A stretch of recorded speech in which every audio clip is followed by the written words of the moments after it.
اور یہ سب سے جو ٹاپ کی جو 4 میڈیسن ہیں، سلفر، سورائنم، پیٹرولیم اور گریفائٹس، ہم ان کا خوب توجہ دھیان کے ساتھ مطالعہ کرنا چاہیے۔ اچھا، مریض کی ہسٹری لیتے وقت اس کی فیملی میں یا اس کی ذاتی ہسٹری میں جلدی امراض ہو تو سب سے پہلے سورائنم دینی چاہیے۔ اس سے یا تو علامتیں کھل کے سامنے آ جائیں گی یا علامتوں میں کمی ہو جائے گی۔ اس کے زیادہ تر مریض خانہ بدوش لوگ، گندے لوگ، غریب غربت کا شکار لوگ، نہانے سے نفرت کرنے والے لوگ، کئی دن گزرنے کے باوجود نہانے سے نفرت، ایسے لوگ ہوتے ہیں۔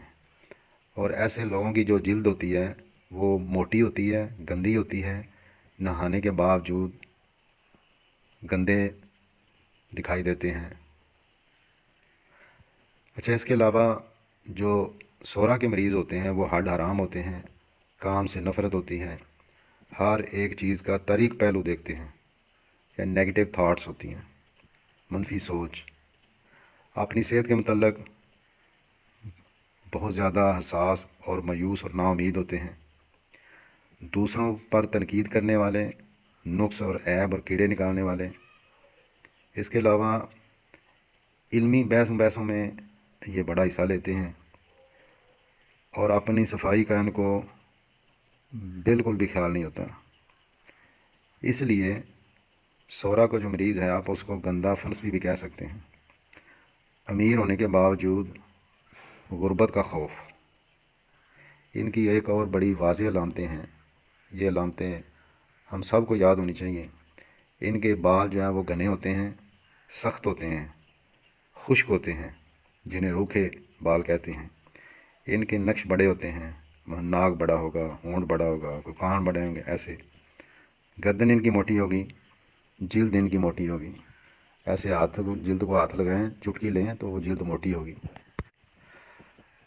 اچھا، اس کے علاوہ بھی کچھ چیزیں ہیں۔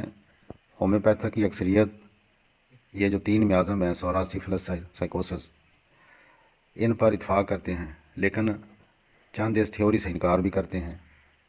انڈیا کے ایک ڈاکٹر ہیں، بڑے مشہور ڈاکٹر ہیں، ڈاکٹر راجن، انہوں نے سنسیشن ہومیوپیتھی کی بنیاد رکھی، تو اس کے اندر وہ 12 میازم کہتے ہیں کہ 12 میازم ہوتے ہیں۔ اور کچھ مریض کی ذاتی ہسٹری یا خاندان کی ہسٹری میں آنے والے ہر مرض کو میازم کہتے ہیں۔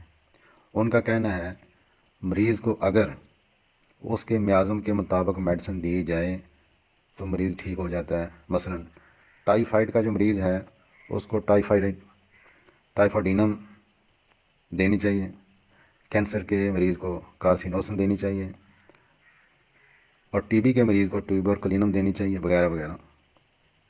کچھ ڈاکٹر اس طریقہ علاج کو بہت اچھا خیال کرتے ہیں، اور کچھ ٹوٹل علامتیں جو آج کل کلاسیکل جو ٹوٹل علامتیں لیتے ہیں، ٹوٹل علامتیں لینے کے بعد میڈیسن سلیکٹ کرتے ہیں اور پھر میڈیسن دیتے ہیں۔ اگر شفا یابی کا عمل رک جائے تو پھر میازم دیتے ہیں۔ اچھا، لاہور کے ایک بہت ہی مشہور ڈاکٹر ہیں، فوت ہو چکے ہیں، ڈاکٹر عبدالرحمن صاحب، تقریباً 239 کتابوں کے مصنف ہیں، اور ان کی ساری تمام کتابیں جو انگلش میں ہیں۔ وہ کہتے ہیں اگر آپ کے پاس ایک مریض آیا، اس کی آپ نے علامتیں لیں، علامتیں لینے کے بعد کئی میڈیسن آپ کے سامنے آ گئیں، اب ان میڈیسن میں کو کہتے ہیں کہ کوئی نسوڑ ریمیڈی ہو تو سب سے پہلے وہ استعمال کرانی چاہیے۔